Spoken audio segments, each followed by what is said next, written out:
Hi everybody. Since my last video, I did attend the CIT conference in Raleigh, which was excellent. There must have been about 500 attendees. The speakers were great. One lady in particular stood out, and I'm sure if you Google her, you'll all her information will come up. Her name is Sharon Wise. She is a survivor of child abuse, neglect. She spent 30 years in jails, institutions, hospitals, and came through, survived, and talked about her experience with mental health professionals and how they, for her, had been her miracle workers and helped her through. But she was a wonderful speaker and got a standing ovation. She travels to different countries now and talks about her experiences. So Sharon Wise is her name. But I also found out that as of 2 years ago, all new law enforcement have CIT as part of their training curriculum, which is good. And they've also trained up to date 900 jail and prison officers in CIT. So it's definitely spreading, and the turnout from law enforcement was amazing. Ex-military were there, as well as professionals. So it was a day that was well worth it. We also had, at the agency, we had a Valentine's luncheon for our caregivers, and the gentleman I'd set up the respite with, he was able to attend, so that was good.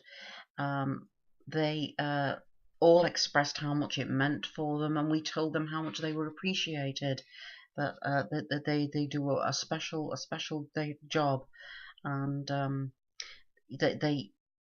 they came up, during the course of the luncheon, and spoke to me, and one lady said basically how much it meant to them to feel that they were appreciated, and another lady reminded me, that she spends all day talking, but she doesn't get to talk on an adult level, and coming to the group is means so much to her to be able to do that.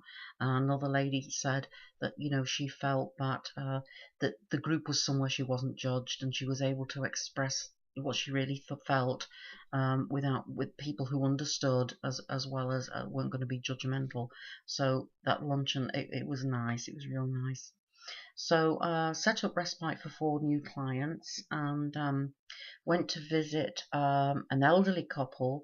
The wife attends dialysis 3 days a week, and she is being cared for by her husband. He's her caregiver. That there are no children. There's one daughter nearby, but she's in ill health herself. So I did the PHQ-9 with both of them, and she scored a 9, which was mild to moderate, and he scored a 19. So they both agreed for their primary doctors to be informed of the score. So when I went back to the office, I put a letter together to the doctors, and they both agreed to working on the Healthy Ideas program. So the wife, when I went, we talked about symptoms, and she's feeling guilty that her husband has to do her care. She's feeling isolated. She is also grieving the loss of her independence. So, it was a combination of things with her, really. And so we discussed what it would be like to engage in some sort of activity. And we went backwards and forwards over, with different activities, things she used to like to do. Things like going out to bingo. Well, she's not physically up to doing that anymore. So we were trying to think of a few things, and then finally she came up with the idea of wanting to do some Bible study. So what I've been doing yesterday and today is trying to get up with a volunteer of the same denomination who'll be willing to go out maybe an hour a week with her. So that's something that I'm going to find somebody for her. So then the husband, he told me he'd been suffering depression for many years, had seen psychiatrists, was scheduled to see a new therapist on March the 2nd. He talked about his physical, what was going on physically with him. Um, uh, he has some medical issues going on, and we talked about what he would like to do if he was able to. Now that she has the aid coming in, that's something that he can be in a position to do. So he talked about just liking to go for a drive, or maybe go for a walk, or go down to the rec centre, which is very close by. So all those things were spoken about, and I do have a follow-up session with both of them next week.